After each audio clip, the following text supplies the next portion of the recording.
Bom dia, meus irmãos. Eu peço que os irmãos abram comigo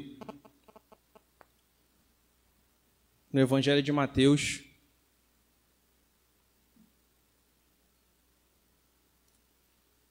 no capítulo 16,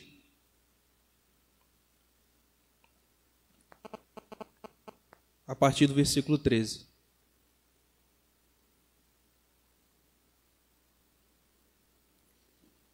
Vamos fazer em uma leitura alternada, tá?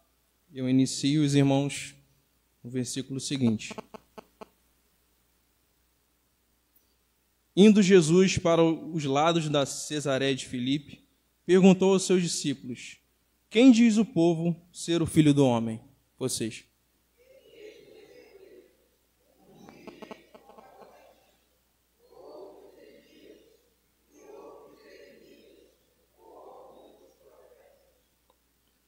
Mas vós, continuou ele, quem dizeis que eu sou?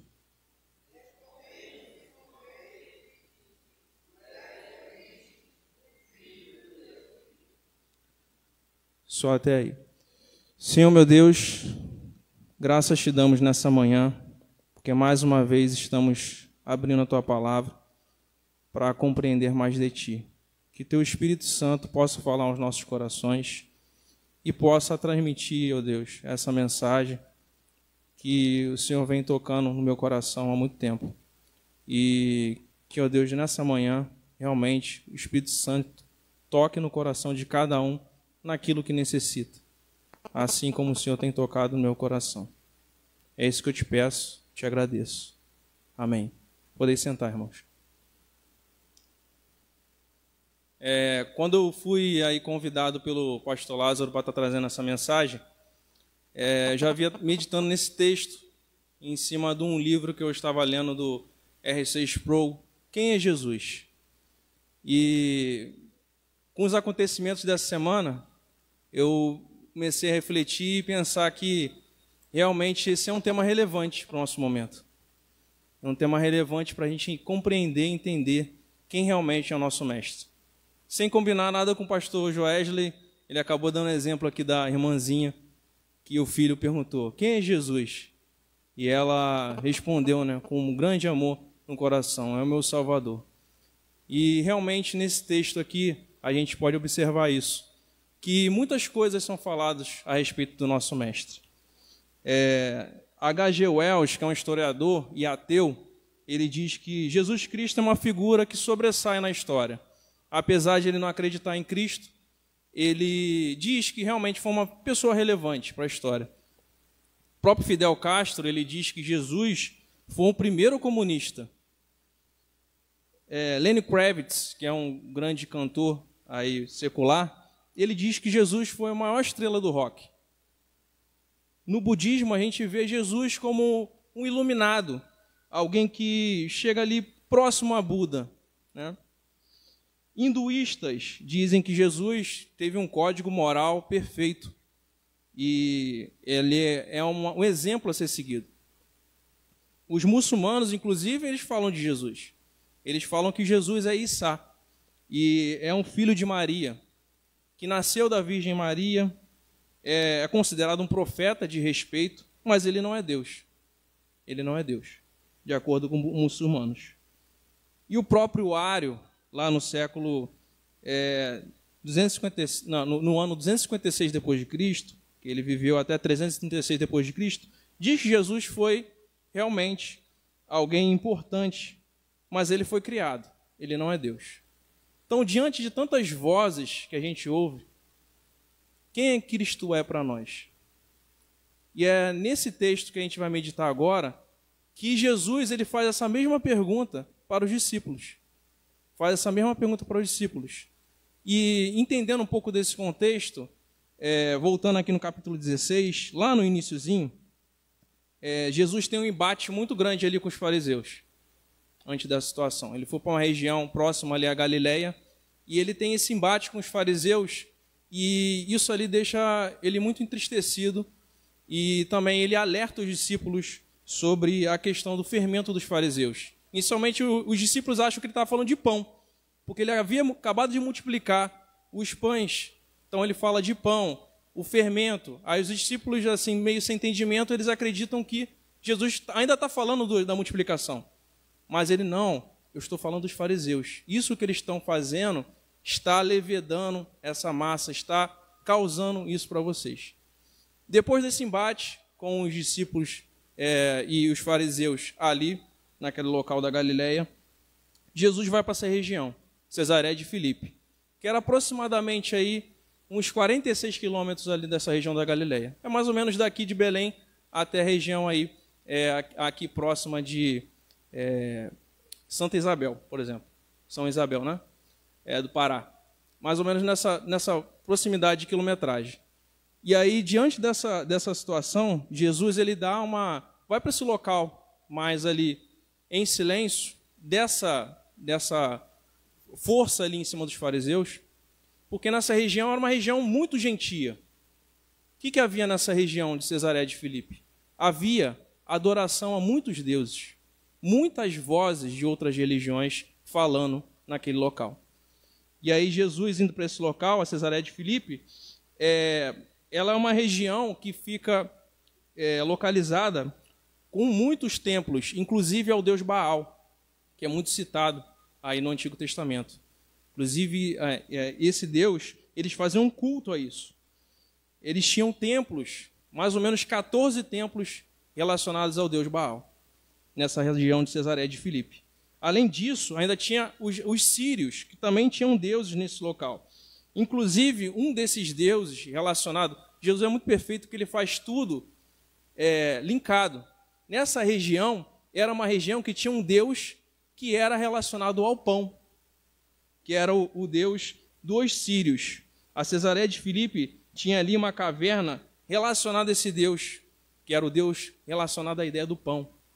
Então, nesse local do pão, ele vai lá conversar com os discípulos sobre quem sou eu no meio desse caminho. No meio de tantos deuses aqui nessa região de Cesareia de Filipe, quem vocês acham que eu sou? Né? E é como se Jesus estivesse falando no pano de fundo, diante dessas religiões, que as religiões do mundo, elas vão sempre tentar definir quem é o nosso Jesus. E vão ser imperfeitas.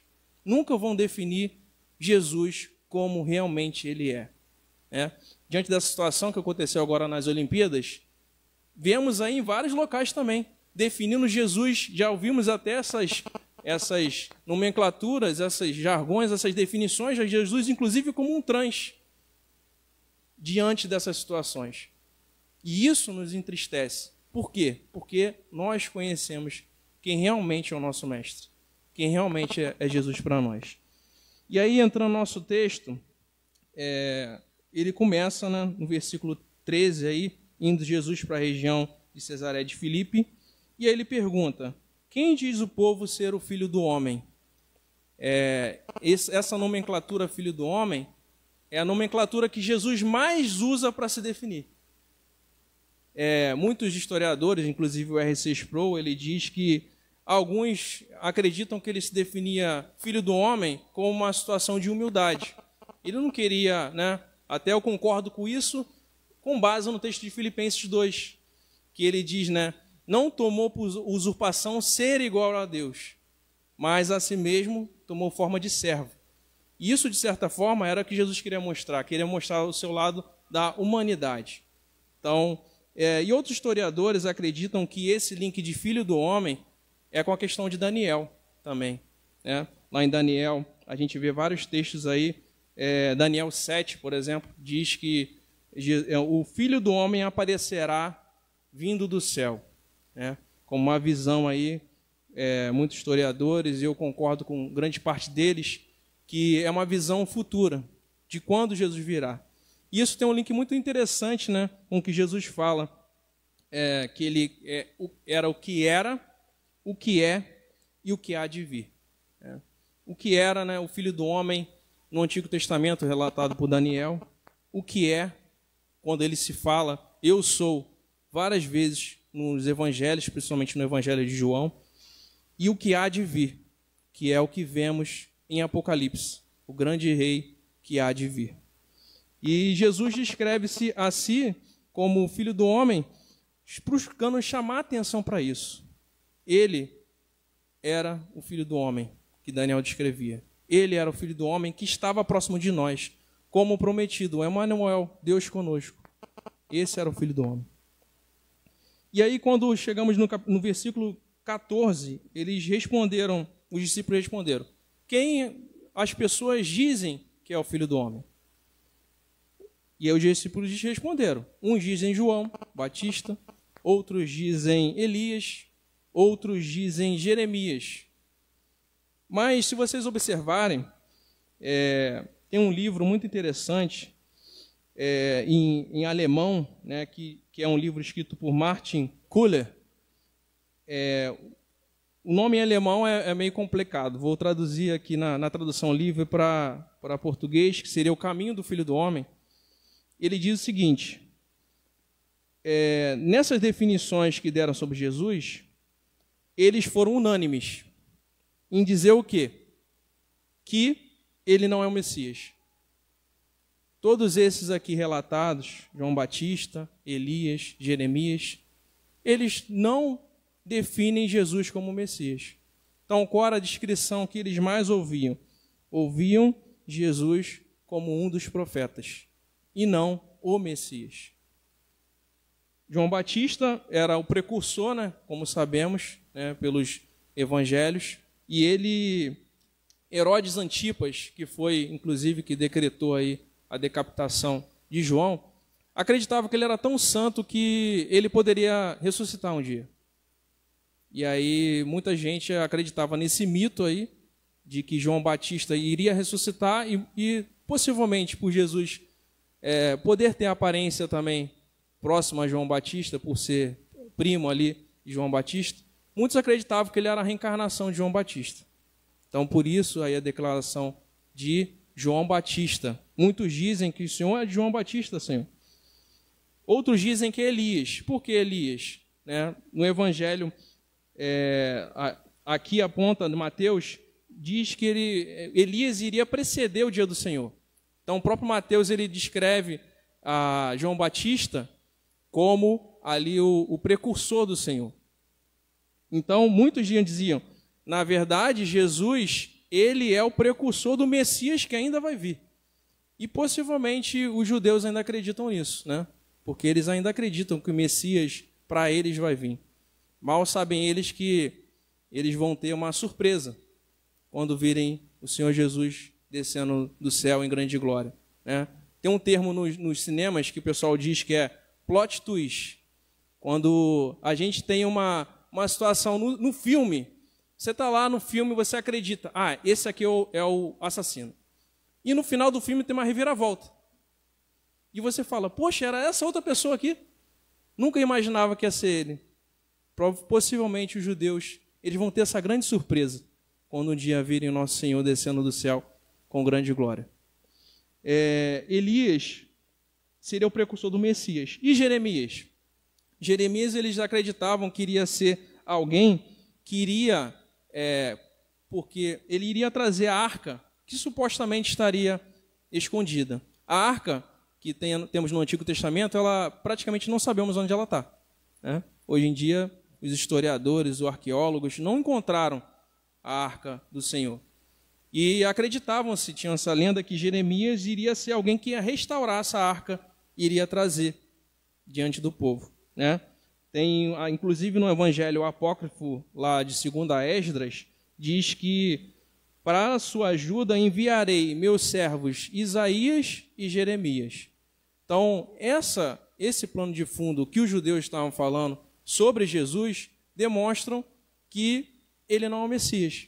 No fim das contas, o que eles estavam querendo dizer era que Elias, Jeremias, Isaías eram grandes pessoas, grandes profetas, grandes precursores do Messias, mas que Jesus não seria esse Messias. Por quê? O que eles esperavam do Messias? Um rei, um poderoso, alguém que ia tomar o poder naquele momento. Um dia Jesus virá assim, rei, poderoso, e vai tomar o poder. Mas naquele momento não. Jesus veio como servo sofredor. Veio como aquilo que os judeus não esperavam. Logo, isso trouxe a eles identificando de que, não, ainda não é esse. E aí o peso da declaração de Pedro.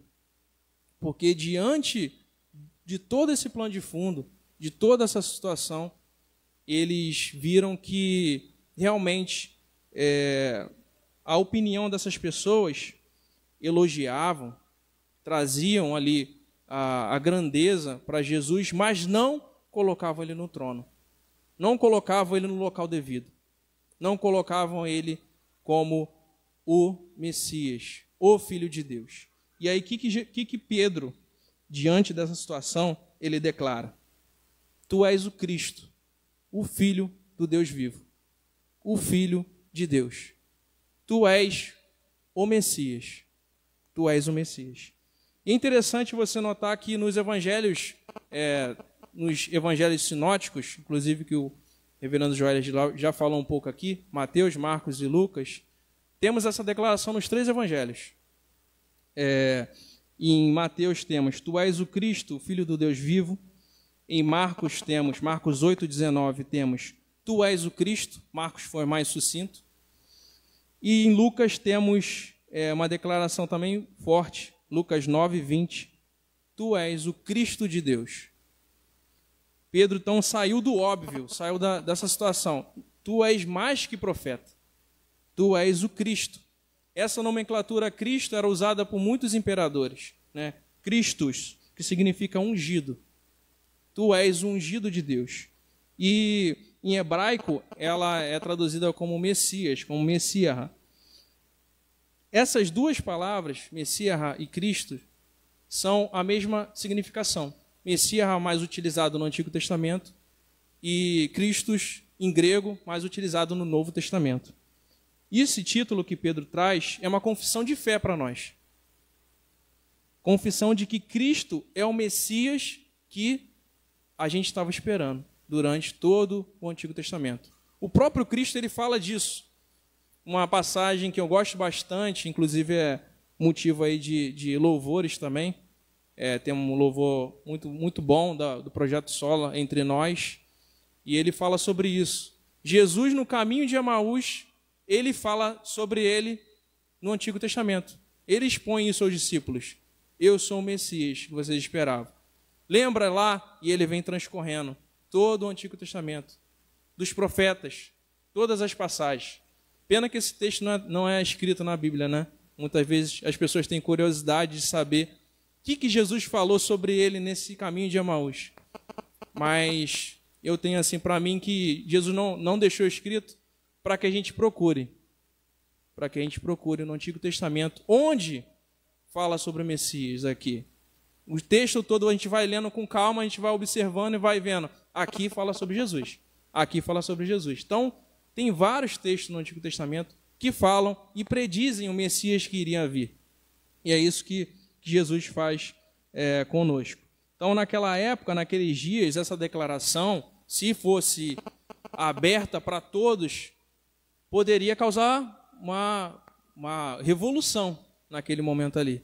Tanto que Jesus fala lá no versículo 20 desse mesmo capítulo 16, então advertiu os discípulos de que a ninguém dissesse ser ele o Cristo. Por quê? Isso poderia causar ali uma revolução, porque pode ser que aquelas pessoas ouvissem, ele é o rei, e começassem a instigar. Como em determinado momento aqui, a gente vê que Jesus multiplica lá e o pessoal quer exaltar ele como rei. O que Jesus faz? Ele sai para que isso não acontecesse. Jesus não queria causar essa revolução política. Ele queria causar a revolução interna nossa, de reconhecer de que o reino havia vindo por meio dele. No fim das contas, então, Pedro estava dizendo, tu não és um Cristo, tu és o Cristo. Tu não és um profeta qualquer, tu és o Messias. Tu não és alguém que tem a presença de Deus, tu és a presença de Deus. Tu és o Emanuel prometido. Tu és o Deus conosco. Jesus não é um ungido qualquer, mas ele é o ungido por excelência. Jesus não é uma pessoa que se esperava vir para preparar o caminho para alguém. Ele é o caminho. A variedade de opiniões que falam sobre isso tinham relação para mostrar o quê? Que eles concordavam sobre isso, de que Jesus era o Messias. A declaração de Pedro, na verdade, ele foi ali o mais ousado para falar, mas os discípulos concordavam com isso, porque tanto que ele fala no versículo 20 que eu acabei de ler, ele advertiu os discípulos de que a ninguém dissessem. Então, todos eles concordavam com essa afirmação de Pedro, que Jesus era o Cristo. Então, o Pedro e os discípulos viam Jesus dessa maneira, como o mestre esperado. Tu és o Cristo, o Filho de Deus vivo, tem um caráter de quebrar todas as afirmações. Com essa afirmação de Pedro, a gente derruba todas as afirmações que a gente ouviu aí no início aqui dessa pregação, na introdução. Jesus não é só um popstar, Jesus não é só uma figura relevante na história, um homem bem interessante. Não, Jesus é o Cristo, o Filho do Deus vivo. E com essa declaração, Filho de Deus, aí que o Ário ele entrou para trazer essa confusão. Porque ele acreditava que Jesus era o Filho de Deus, mas não era um filho era um filho nascido, né, de Deus. Ou seja, Deus criou ele, Deus Pai criou ele em algum momento. E daí que está o erro. Porque onde a gente vê essa compreensão de que Jesus é o Filho de Deus, unigênito do Pai. Este é o meu Filho amado em quem me comprazo. Em João, ele declara que Jesus, Deus e o Pai somos um. Então, Jesus é Deus. Jesus não é um filho ali criado por Deus. Jesus é gerado por Deus, né? O próprio credo de Nicéia diz: o Senhor Jesus, unigênito do Filho de Deus, gerado pelo Pai antes dos séculos, Deus de Deus, luz de luz, verdadeiro Deus de verdadeiro Deus, gerado, não feito, sobre a mesma substância do Pai. O credo de Nicéia veio combater o que Ário estava falando, que Jesus não era um filho de Deus ali gerado, ele era criado. E isso esse credo veio falar. Jesus não foi criado, ele foi gerado do Pai, gerado eternamente do Pai. Ele é da mesma substância do Pai. Ele e o Pai são um. Então Jesus é Deus. Todas as afirmações que fazem por aí, dizendo que Jesus era só um profeta, era só um servo que iria ser precursor do Messias, são falsas. Porque vemos claramente isso na Bíblia, que Jesus é Deus. E devemos adorá-lo como isso. Hoje cantamos, hoje adoramos Jesus como Deus, como nosso Senhor, como o Messias prometido. E ele, ao final disso, no versículo 17, ele diz: bem-aventurado és Simão Barjonas, porque não foi carne ou sangue que te fizeram revelar isso, mas meu Pai que está nos céus o revelou. Isso foi uma constatação, porque realmente a gente chegar a essa compreensão não é uma mera situação que a gente vai chegar por razão, por lógica. A gente vai chegar a isso por fé. E Deus, Pai, vai trazer isso no nosso coração por meio do Espírito. Ele vai colocar isso no nosso coração. Não foram as pessoas que deram a Simão essa declaração. Não foi uma constatação ali do momento que ele, de coração ali, de emoção. Não. Foi algo que Deus Pai revelou a ele. E Deus Pai revela isso aos nossos corações. De que Ele é o Senhor. De que Ele é o Messias. E isso vai sendo afirmado no nosso coração e trazendo a nossa fé, fortalecendo a nossa fé. O povo não estava ali para mostrar, até o povo estava menosprezando com essas afirmações de Elias, de Jeremias, de próprio João Batista. Estavam querendo reduzir quem Jesus era, mas cremos e afirmamos. E Jesus elogia, porque possivelmente ele já sabia que Pedro ia falar isso, porque ele é o Filho de Deus, ele é Deus. Ele já sabia, mas ele queria ouvir da própria boca de Pedro falando sobre isso, falando que ele era o Messias. E ele quer ouvir da nossa boca também. Quem vocês falam que eu sou? Quem é Jesus para cada um de nós? E trazendo aqui algumas aplicações, Eu vou trazer aí 5 lições sobre esse texto. A primeira lição é que existem muitas vozes no mundo tentando definir quem é Jesus. Mas devemos ouvir o quê? A voz de Deus. Onde? Nas Escrituras. O que as Escrituras falam sobre Jesus? João 5,39 diz que examinai as Escrituras, porque julgais ter nelas a vida eterna, e são elas mesmas que testificam de mim. Jesus falou isso. Onde vocês vão achar, onde vocês vão encontrar quem eu sou? Nas Escrituras. As Escrituras vão dizer, as Escrituras vão dizer que Deus Pai falou dele: este é meu Filho amado, em quem me comprazo. Vão dizer que eu e o Pai somos um. Vão dizer que Jesus é o caminho, a verdade e a vida. Francis Schaeffer, ele diz que se não temos nas Escrituras o mesmo conceito que tiveram os reformadores, nós não contamos com o real conteúdo da palavra Cristo, porque a tendência moderna não é falar que ele é o Jesus que a gente conhece na Bíblia. Usa a teologia moderna o termo sem conteúdo, um termo que concebe um Cristo totalmente fora das Escrituras. E ele continua: cheguei ao ponto até de ouvir a palavra Jesus e já ficar com medo. Que Jesus eles estão falando? Que tipo de Jesus essas pessoas estão tentando afirmar para mim? O termo é usado hoje em dia como um emblema sem conteúdo a quem convida a nossa geração a seguir, mas não empresta o sentido bíblico através do qual a gente possa testar. Não empresta hoje em dia esse termo. Então, cuidado.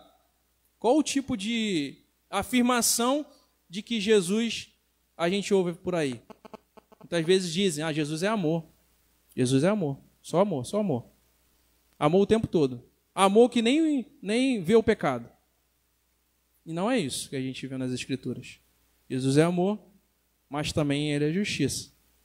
A justiça, ele um dia há de vir. E o próprio Pedro, ele fala lá em 2 Pedro 2, 1 e 2, versículo 1 e 2, assim: assim como no meio do povo surgiram falsos profetas, assim também haverá entre vós falsos mestres, os quais introduzirão dissimuladamente heresias destruidoras, até ao ponto de regenerarem o soberano Senhor, que os resgatou, trazendo sobre si mesmos repentina destruição. E muitos seguirão as suas práticas libertinas, e por causa deles será infamado o caminho da verdade. Pedro já tinha dado um spoiler do que iria acontecer hoje em dia, nos nossos tempos. Heresias, falsos mestres, falsos messias, e iriam denegrir o próprio Senhor. Tudo isso iria acontecer. Então, diante dessas vozes, diante dessas situações, qual a primeira lição que a gente deve fazer? Olhar para as Escrituras. O que elas dizem do meu Senhor? E aí seguir isso. Segunda lição é que não podemos, em categorias humanas, exaurir todas as definições sobre quem é Jesus. Ele não pode ser domesticado. Então, se a gente tentar definir Jesus com todas as nossas palavras humanas do nosso dicionário, não vamos conseguir. Ele não é domesticado. Ele não é, assim, finito nas palavras.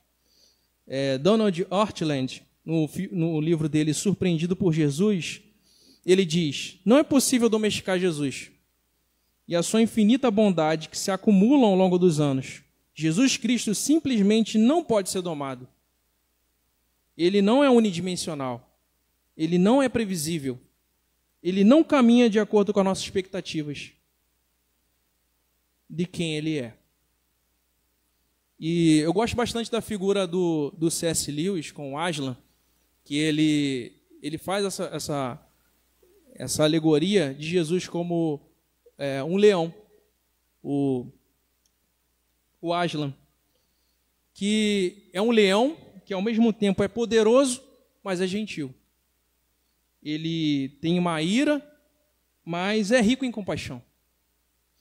E aí a própria Lúcia, que é uma das personagens do livro lá de Crônicas de Nárnia, ela, de certo momento, ela vê o leão, fica assustada, mas ele diz: toca aqui em mim, toca aqui na minha juba. E ela passa e fala: nossa, sua juba é tão fofinha.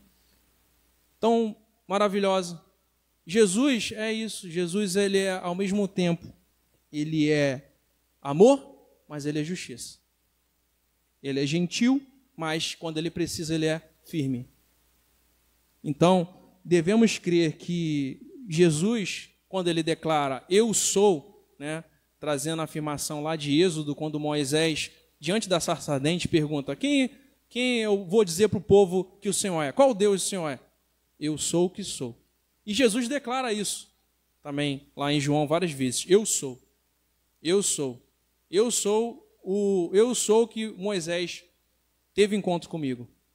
Então, Jesus tem esse poder. Jesus, ele não pode ser domado, não pode ser domesticado, ele não pode ser descrito como a gente quer. Ele é. Nós estamos, ele é. Ele é o Cristo. E aí, diante disso, muitas vezes ele demonstra esse poder de não poder ser domesticado, que os discípulos ficam espantados. Quando ele está lá no barco e acalma a tempestade, os discípulos ficam, quem é esse que até o vento e o mar obedecem? Ele mostra que ele não pode ser domesticado. Diante da situação que ele fala também lá em João 8:58, ele diz, eu lhes afirmo, antes de Abraão existir, eu sou. Isso ele falou diante dos fariseus. E os fariseus queriam matá-lo por essa afirmação. Blasfêmia. Mas ele falou, antes de Abraão, eu sou. Então, não podemos em categorias humanas definir quem Jesus é completamente. William Barclay, que é um comentarista bíblico, ele fala que as categorias humanas, inclusive as mais excelentes, são inadequadas para descrever Jesus. Quando as pessoas descreviam Jesus como Elias, ou como Jeremias, ou como um dos profetas, acreditavam que estavam pondo Jesus na mesma categoria. Porém, descreveram Jesus errado. Não era o suficiente. Em ocasião, Napoleão até descreveu Jesus assim, eu conheço os homens, e Jesus Cristo é mais que um homem. Não há a menor dúvida do que Pedro falou, não poderia ter dado uma explicação teológica melhor, e inclusive filosófica, dizendo e afirmando que Jesus é o Filho de Deus vivo. Jesus não pode ser definido como a gente quer. Ele é. Terceira lição. Jesus é a palavra, o Logos vivo. Deus Pai se deu a conhecer por nós, por meio de Cristo. E Ele continua trabalhando por meio do Espírito em nós. A Trindade aí em união, fazendo isso. Lá em 1 Coríntios 2, de 11 a 14, diz o seguinte, porque qual dos homens sabe as coisas do homem, senão o seu próprio Espírito, que nele está? Assim também as coisas de Deus ninguém as conhece, senão o Espírito de Deus. Ora, nós não temos recebido o Espírito do mundo, e sim o Espírito que vem de Deus, para que conheçamos o que por Deus nos foi dado gratuitamente. Disto também falamos, não em palavras ensinadas pela sabedoria humana, mas ensinadas pelo Espírito, conferindo coisas espirituais com espirituais. Ora, o homem natural não aceita as coisas do Espírito de Deus, porque são loucura, e não podem entender porque elas se discernem espiritualmente. Deus continua falando conosco por meio do Espírito, e continua nos convencendo e nos informando o que são as palavras de Deus. Por isso que para o mundo é loucura. Por isso que o mundo faz chacota. Por isso que eles brincam com essas coisas. Porque eles não conhecem a grandeza de quem é Jesus. Eles não conhecem de quem a afirmação, as coisas, o teatro que estão fazendo com a figura de Jesus. R.C. Sproul também diz que Pedro reconheceu Jesus porque as escamas foram tiradas pelo Pai. Ele enxergou realmente quem era Jesus. Tu és o Cristo, Filho do Deus vivo. As escamas foram tiradas e ele viu. Assim como aconteceu lá com Paulo, que no caminho de Damasco ele viu a Cristo e as escamas foram colocadas sobre os olhos. Pedro também, as escamas caíram e ele viu quem realmente Jesus era, o Cristo. Verdades espirituais não são compreendidas só com faculdades humanas. Por isso que muita gente às vezes tenta, pela razão, entender quem Jesus é, o que a Bíblia é, e não conseguem, porque não tem essa iluminação do Espírito de Deus. Toda vez que a gente for ler a palavra de Deus, a gente deve pedir por essa iluminação. Deve pedir para que o Espírito fale conosco. E naquele momento a Trindade está em união. O Pai afirmando aquilo que fez, que entregou o seu Filho. Jesus mostrando o sacrifício que Ele fez por nós. O Espírito falando no nosso coração de que Ele é o Messias, de que Ele é o Cristo. O Espírito de Jesus foi inclusive relatado sobre isso. O Espírito de Cristo lá em Filipenses 1,19. Mostrando essa união de que o Espírito é o Espírito Santo e que fala conosco. Em Filipenses 1,19, a gente vê essa afirmação de que o Espírito Santo é o Espírito de Cristo. E também vemos a afirmação de que o Espírito Santo é o Espírito do Filho, lá em Gálatas 4,6. O Espírito Santo é o Espírito do Filho. Então, isso demonstra a união. O Espírito testifica de quem é o Filho. Ele é a palavra, ele é o Logos, como vemos lá em João 1. Essa grande afirmação. A quarta lição que a gente pode trazer hoje sobre esse texto é que a gente deve prosseguir conhecendo os atos e feitos de Jesus, mas principalmente quem Jesus é. Os atos, os feitos, os milagres, que muitas vezes as pessoas querem menosprezar, demonstram, apontam que Ele é o Messias. Mas quem Jesus é? Em João vemos que ele revela aí 7 eu sous sobre Jesus. Jesus diz sobre si mesmo que ele é o pão da vida, lá em João 6. Jesus diz que ele é a luz do mundo, lá em João 8. Jesus diz que ele é a porta das ovelhas, lá em João 10. Jesus diz que ele é o bom pastor, lá em João 10 também. Jesus diz que ele é a ressurreição e a vida, lá em João 11. Jesus diz que ele é o caminho, a verdade e a vida, lá em João 14. E Jesus diz que ele é a videira verdadeira, lá em João 15. São algumas afirmações de quem ele é, da própria boca de Jesus. Eu sou o pão da vida, eu sou a luz do mundo, eu sou a porta das ovelhas, eu sou o bom pastor, eu sou a ressurreição e a vida, eu sou o caminho, a verdade e a vida. Eu sou a videira verdadeira, eu sou. Tudo isso Jesus fala sobre si, demonstrando de quem ele é. Jesus também, como fala nosso catecismo maior, Jesus é profeta, Jesus é sacerdote, Jesus é rei. Na pergunta 43 diz que Cristo exerce a função de profeta, revelando à igreja em todos os tempos, pelo seu Espírito e palavra, por diversos modos de administração, toda a vontade de Deus. Ele era profeta também. Mas ele não é só profeta, ele é sacerdote. Na pergunta 44 do Catecismo Maior diz que Cristo exerce as funções de sacerdote, oferecendo a si mesmo uma vez em sacrifício, sem mácula a Deus. Mas Jesus também não é só profeta e sacerdote, Jesus também é rei. Rei por quê? Cristo exerce as funções de rei, chamando do mundo um povo para si, dando-lhe oficiais, leis, disciplinas, para visivelmente governar, dando graça salvadora aos seus eleitos, recompensando a sua obediência e corrigindo por causa dos seus pecados, preservando-os por causa dos seus pecados, preservando e sustentando das tentações e no sofrimento, restringindo e vencendo todos os seus inimigos, poderosamente. Jesus é profeta, é sacerdote e é rei. Só isso? Não. Jesus é muito mais. Jesus é o nosso Salvador. Como a afirmação daquela senhorinha que já estava com Alzheimer, mas nunca se esquecia de quem era Jesus. Jesus é o nosso Salvador. Aquele peixe que muita gente às vezes declara, faz até tatuagem. Naquele tempo, os discípulos eles se identificavam entre si com esse peixinho, que era o sinal do ictus. Em grego era uma sigla que denominava Jesus da seguinte forma: Jesus Cristo, Filho de Deus, Salvador. Cada uma dessas letrinhas iniciais formavam a figura desse peixinho. Jesus é Salvador. Salvador significa que... o próprio nome de Jesus significa o Senhor salva, né? Yeshua, aquele por meio de quem o Senhor salva. Os títulos que vemos, Logos, Messias, Filho do Homem, todos eles qualificam Jesus como Salvador.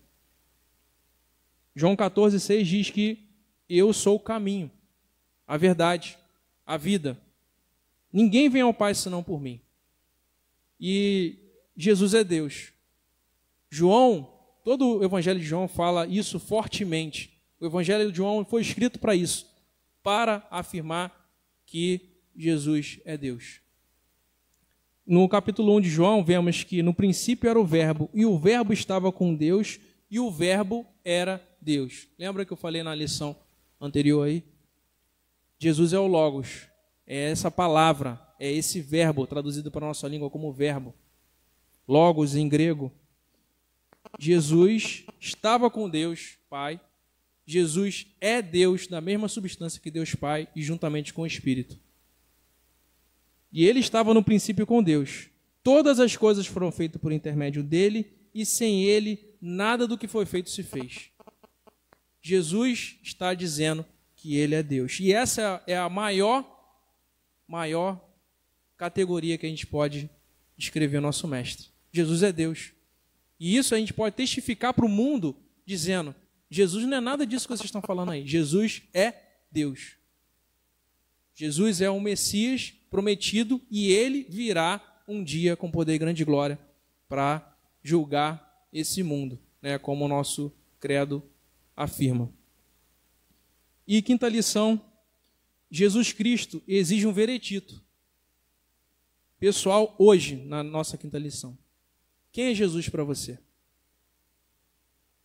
Esse é o veredito que você deve sair hoje daqui perguntando, podendo descrever com as suas palavras, se alguém um dia perguntar, quem é Jesus para você? Atingimos, pois, a situação em que termos Jesus não se converteu para nós do que deveria ser. Ele acaba muitas vezes afastando as pessoas, porque eles acham que Jesus foi só uma pessoa legal, uma pessoa diferente. Mas a gente deve afirmar para esse mundo e mostrar, Jesus não é só isso. Jesus é para mim meu Salvador. Jesus é para mim meu Redentor. Jesus é para mim um caminho, a verdade e a vida. É isso que a gente deve falar diante do mundo. O cristianismo não consiste em conhecer algo sobre Jesus, ter aquela apanhado teológico para mostrar para os outros, nossa, eu sei muito. Meu intuito aqui hoje não é esse. Meu intuito aqui hoje é que vocês saiam com o coração sedento de conhecer quem é Jesus verdadeiramente. De conhecer quem Jesus foi na nossa vida, quem Jesus é e quem Jesus será na nossa vida. Viveremos eternamente com Ele, para todo aquele que nele crê. E vamos passar a eternidade conhecendo sobre Ele. Mas hoje a gente deve dar uma resposta para esse mundo. Quem é Jesus diante de nós? Quem é Jesus testificando, como o reverendo falou ao início desse culto, falando sobre Jesus diante das nações. Jesus é o Messias, Jesus é Deus. Então, diante disso, qual é a sua afirmação sobre Jesus? Qual a minha afirmação sobre Jesus? Quem Jesus é para cada um de nós? Para a gente ter uma dica também, o pastor Max Lucado, ele traz essa afirmação aí. Jesus não foi um homem semelhante a Deus, nem um Deus semelhante a um homem. Ele é o Deus homem, criado por um carpinteiro, banhado por uma moça do interior, o Criador do mundo com um umbigo, o autor da Torá que aprendeu a Torá, o ser humano do céu, e porque foi a gente coça a cabeça, a gente fica piscando até as 2 vezes, olhando sem entender, e vivemos momentos como este. Um Bordeaux, ao invés de H2O, Jesus transformou a água em vinho. Um saquinho de lanche, enchendo a barriga de 5.000 pessoas. E, acima de tudo, uma sepultura que estava lá guardada por soldados, selada por uma pedra, e mesmo assim abandonada depois de 3 dias. Um ser humano que ressuscitou depois de 3 dias. Teve um doido aí que tentou fazer isso e não deu certo. Mas Jesus ressuscitou. O que fazer diante desses momentos? O que fazer diante de uma pessoa assim? Aplaudimos os homens por fazerem coisas boas. A gente vê aí várias pessoas fazendo atividades bonitas, caridades. Reverenciamos a Deus por fazer coisas grandiosas. Mas o que fazer quando um homem, que é Deus, Deus homem, faz coisas divinas? Uma coisa é certa, a gente não pode ignorar. Ele nos convida a amá-lo. Seu nome é Jesus. E um dia, a gente vai ver ele assim, como lá descrito em Apocalipse 1, 12 a 18.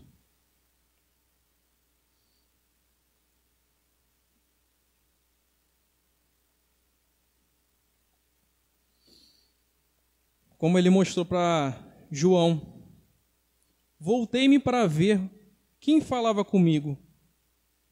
E voltando, vi 7 candeeiros de ouro, e no meio dos candeeiros, um semelhante ao Filho do Homem, com vestes talares e cingido à altura do peito com uma cinta de ouro. A sua cabeça e os cabelos eram brancos como a alva, como a neve, os olhos como chama de fogo, os pés semelhantes ao bronze polido, como refinado numa fornalha, a voz como voz de muitas águas. Tinha na mão direita 7 estrelas, e da sua boca saía-lhe uma afiada espada de 2 gumes. O seu rosto brilhava como o sol na sua força. Quando eu vi, eu caí com seus pés como morto. Porém, ele me pôs sobre mim a mão direita, dizendo: não temas, eu sou o primeiro e o último, aquele que vive. Estive morto, mas eis que estou vivo pelos séculos dos séculos e tenho a chave da morte e do inferno. E ele dirá também, Apocalipse 22,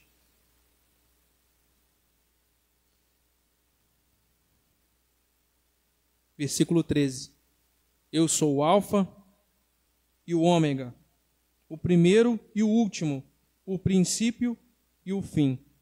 Bem-aventurados aqueles que lavam suas vestiduras no sangue do Cordeiro, para que lhes assista o direito à árvore da vida e entrem na cidade pelas portas. Eu, Jesus, enviei meu anjo para vos testificar essas coisas à igreja. Eu sou a raiz, a geração de Davi, a brilhante estrela da manhã. Esse é o nosso Jesus. Ele virá com poder e grande glória. Amém.